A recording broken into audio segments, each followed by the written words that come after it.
Siguradong ngayon mo lang makikita na ganito ka-emosyonal itong si Nikola Jokic na umiyak nga siya rin ganito. Well, ayan nga ay dahil sa kanyang mga kabayo. At sa video clip niyang ito ay makikita natin itong ang 3-time MVP, 1-time NBA champ na talagang nagiging emosyonal at napapahawak na sa kanyang mukat na iiyak na rin nang dahil sa resulta ng horse racing na ito.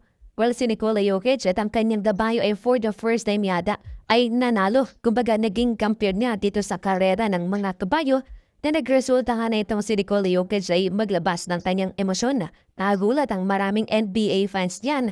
At sabi nga nila dito sa comment section na hindi nga daw umiyak itong si Nikola Jokic nung sila'y nanalo ng NBA Championship. At ito nga daw ang most emotion na nakita niya itong fan na ito kay Nikola Jokic para nasa isang NBA player na nanalo ng 3 MVPs and a championship. Reply pa nga ng isang fan na mas meaningful pa nga daw itong pagkapanalo ng kabayo ni Nikola Jokic sa isang karera kaysa na sa championship na napanalunan niya dito sa NBA. And actually, hindi lamang yan sinasabi ng mga fans kung hindi may patunay dyan. At ito, silipin natin ang video clip ng kaibahan ng kasiyahan ng emosyon. Neto ni Nikola Jokic nung nanalo nga siya ng championship compared dito sa nanalo sila nung horse racing, naging champion nga siya. Silipin natin. No, So they weren't playing at a high efficiency level earlier.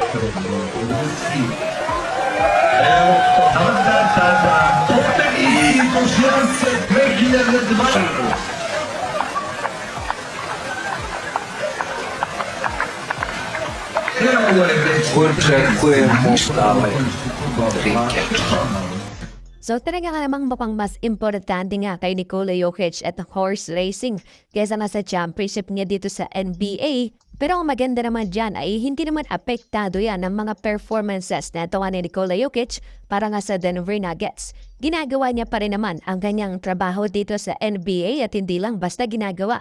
Siya nga ay one of the best players in the world if not the best. So, sigurado yan para sa Denver Nuggets. Sabay, okay lang naman yan. Ito ang ginagawa ni Nikola Jokic. Actually, parang tuwing off-season niya lang naman ito ginagawa kapag bumuuwi nga siya dito sa anyang homeland na Serbia. Pero pagdating niya doon sa Amerika, doon sa Denver, abay lock in na muli. Ito si Nikola working on his game at tutulungan ang Denver Nuggets sa kanilang ultimate goal na manalo muli ng championship. So, sa video ang ating nakita ay parang talagang side job nga lang daw. Side hustle lang na Nikola Jokic.